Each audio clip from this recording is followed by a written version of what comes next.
خدا نے ان کو اپنا خاندان بنایا، خدا کے ساتھ ان کا خونی رشتہ بن گیا، اور خدا زور سے جوئل بن کر انہیں چھڑا لے گیا۔ اور اس کے بعد ہم دیکھتے ہیں شریعت کا دور۔ شریعت کا جو دور ہے، کیونکہ شریعت جو ہے وہ مانگنے پر دی گئی ہے، اس لیے اس کے تقاضے بھی فرق ہیں۔ یہاں پر جوئل کا کردار جو ہے اس کے لیے 4 شرائط پر پورا اترنا ضروری ہے۔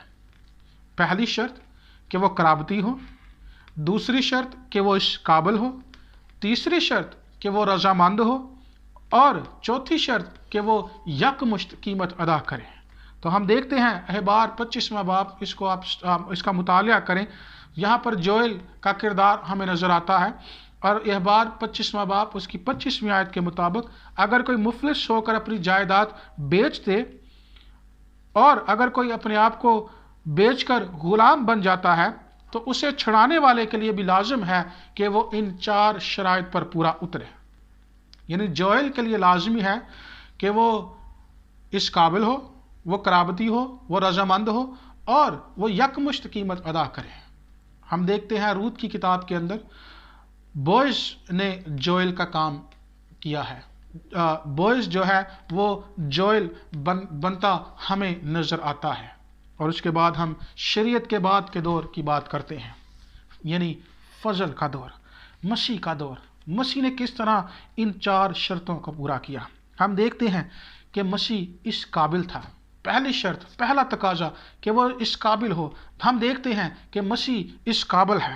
وہ کہتا ہے کہ تم میں سے کون ہے جو مجھ میں گناہ ثابت کر سکتا ہے؟ اور وہ یہ بھی کہتا نظر آتا ہے، جا بیٹی تیرے گناہ معاف ہوئے۔ یعنی نہ تو کوئی اس میں گناہ ثابت کر سکتا ہے، بلکہ وہ گناہوں کو معاف بھی کرتا ہے۔ اس سے ہمیں یہ تصویر ملتی ہے کہ وہ اس قابل تھا۔ شریعت کے 613 قوانین تھے، اور وہ 613 قوانین کو پورا کرنے کے قابل تھا۔ اس نے شریعت کو پورا کیا، یعنی وہ اس قابل تھا، وہ جوئل بننے کے قابل تھا۔ اور دوسری بات کہ وہ قرابتی ہو، وہ خونی رشتہ دار ہو۔